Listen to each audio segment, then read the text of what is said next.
A bunch of the boys were sleeping it off in Harry Hope's saloon. The businessman behind the bar said the salesman'd be there soon.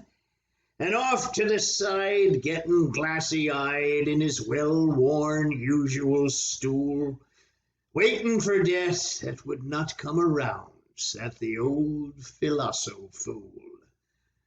When down from the rooms came a kid he'd once known, who sat on a bar stool nearby. He was dressed like a sport, staked Joe Mott to a start, and looked like he was going to cry.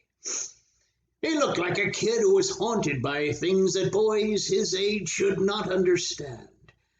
And you knew with one look he was at a place here by the roll of the bills in his hand. "And how is your mom?" the old man asked the kid.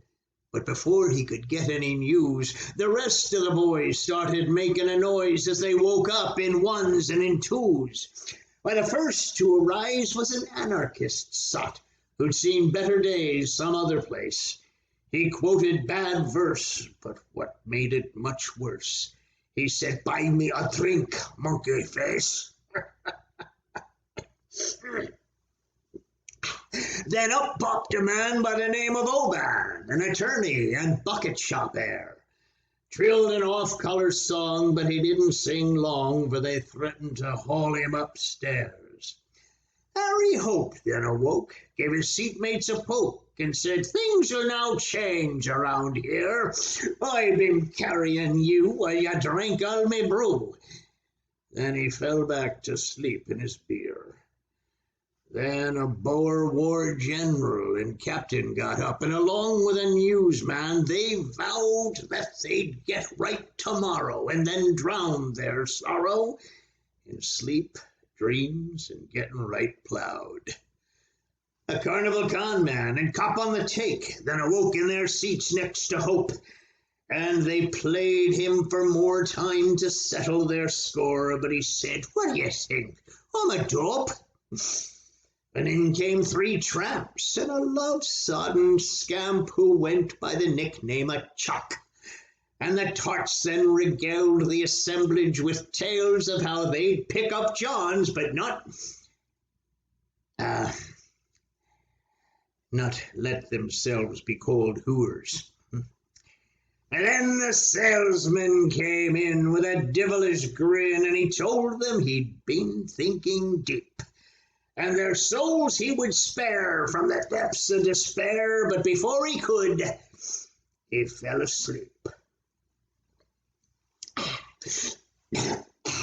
And all the next days the salesman would prey on the pipe dreams of each one and every. He'd nag first at one, then when he was done, nag another one out of his reverie. And at midnight the party got off to a start, which no one might have ever foretold. With the champagne and cake, you'd think merry they'd make. But instead, Hickey started to scold.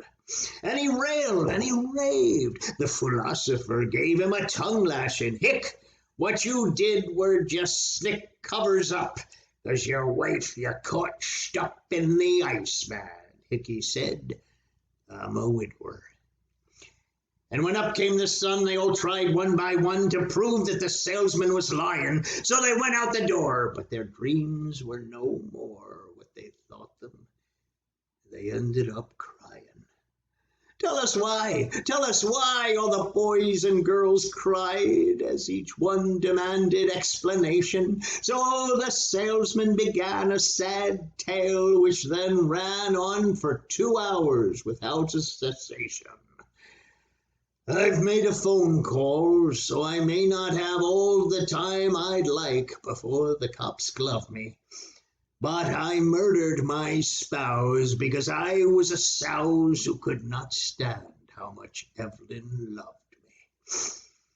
The cops from the force stopped the salesman's discourse and said, "Notice that there's not a full moon. So don't fight for him, boys, for it's all of his noise. He's pretending he's daft as a lake loon." They moved across the floor and headed toward the door while they held his defenders at bay. Then they put the cuffs on. In a trice they were gone as they frog-hopped the salesman away. Crazy, said Hope, and he hoped that he was. Then what happened here we can explain. But geez, why should we give a damn for what he said? The son of a bitch was insane. And they all raised a jar, bellied up to the bar, and they drank until they had their fill. And they started to croon the old anarchist tune. And by God, they are singing it still.